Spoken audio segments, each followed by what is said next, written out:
State-sponsored terrorism is ugly, must be prevented, is unlawful against international law, brings shame and disgrace on those who perpetrate it, and in the end, hopefully, reaps the reward they deserve. But of course, the development of state-sponsored terrorism and its increase is also something of a compliment to those of us who have been fighting terrorism for many years, because it shows a sense of weakness and defensiveness in the government that causes that terrorism. And my view, and I think it will be shared by everyone on this panel today and everyone or almost everyone in this room, is that civilized states and international organizations have a duty to use all legitimate and proportionate means in order to fight state-sponsored terrorism or any other form of terrorism. I have attended the Great Gathering in Paris, though I was not there, unfortunately, this year because I was not able to be. But I want to applaud what the NCRI, so well led by Madam Rajavi, has done, particularly in the last 12 months. The level of unrest and the sense that people within Iran have that they can and should be demonstrating their opposition to the regime and its outrages has been much better organized in the last year, much more evident on the international stage, and very much thanks to the work of the NCRI in Europe and in the United States of America. I'd also like to applaud what has been done in Albania, where a large number of former residents of Camp Ashraf and Camp Liberty are living. I don't know how many of you have visited them, but I have visited them twice. They too, as has already been said, have been subject to attempted terrorism, state-sponsored by the regime in Iran. And if you follow media product about Iran, as I do on an absolutely daily basis, you will see the most extraordinary outpouring of fake news attacking the credibility and good faith of those Iranian people who have now taken up residence in Iran. And if you read that and start to have some doubts, just go to Tirana and meet them, and you will see how fake that news really is. I used to be the independent reviewer of terrorism legislation for the United Kingdom from, by coincidence, the day of 9/11, when the world to an extent changed, until 2011, so for the best part of 10 years.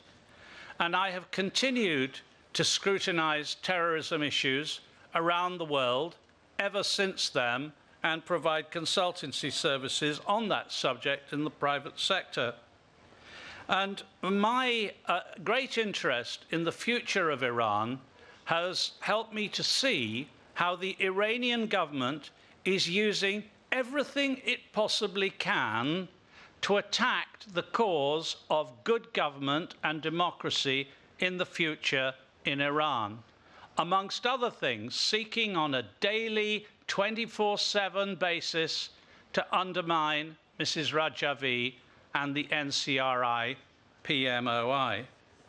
They are about us in London all the time, pretending to be genuine journalists, pretending to be independent representatives of independent television channels, lobbying politicians to the comfortable unreality that somehow or other we should start treating Iran as though it was just another government in the family of nations. It isn't, and we should remember that, and our governments and the European Union should be saying so. It's very important, therefore, for the European and international institutions to continue to work together to break groups of organized criminals and terrorists. And this is particularly important in the context of Brexit. And I'm sorry to raise the B word in this speech, but it is very important in this regard. It is absolutely vital that cooperation within Europe, within the European Union, and indeed within the Council of Europe on counter-terrorism issues should be a given and not the subject of tawdry negotiation. And I do not believe that the British Parliament, never mind what the government wants, I do not believe that the British Parliament will tolerate any fudging on the subject of European cooperation against terrorism. Now is the time for the governments of European Union countries and for the European Union itself to speak out, to expose the reality of Iranian attempts at cyber terrorism, which are extensive, as well as physical terrorism. It is a matter of real regret that Ms. Mogherini has not spoken out with the voice of Europe against recent Iranian state-sponsored terrorism attempts in Europe and elsewhere. I also, if I may say so, in the presence of some representatives of the media, would like just to say a word to them.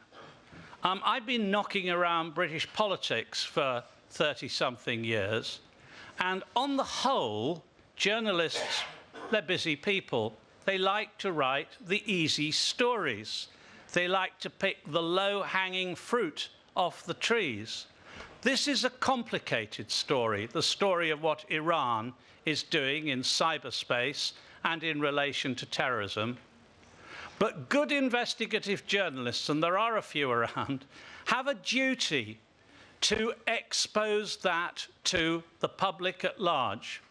In the United Kingdom, and I suspect this is true in Belgium, in France, in Italy, in Germany, and elsewhere in Europe, even politicians, professional or full-time politicians, are poorly informed on this issue because they receive much of their information from the media. And there is a great job needed in educating politicians and the public at large about the danger that Iran presents to our own national security, whichever country we live in, and also to organizations like the NCRI, which is the home of many good and decent Iranian people. Iran has the worst record of executions proportionate to its population in the whole world. And we have seen how people are executed. Now, if there is a civilized way of execution, well, it doesn't happen in Iran. People are executed publicly from the horizontal jibs of building site cranes and in other horrible and undignified ways like that, which make the practices of 16th century Europe seem civilized. So these are very brave people, and we owe a duty to them to speak out, to protect them, to protest their interests, to help them, and not allow our governments to sleepwalk through that situation in the interests of a few business deals to build a school here, a university there, and a factory somewhere else. A country that executes people in that way on an industrial scale is not one we should be doing business with. And in my view, the now it would appear collapsing nuclear arrangement, which I'm sure was entered into in good faith, looks pretty poor against the progress or lack of progress that has taken place in Iran since it was started. But I don't want to end on a pessimistic note.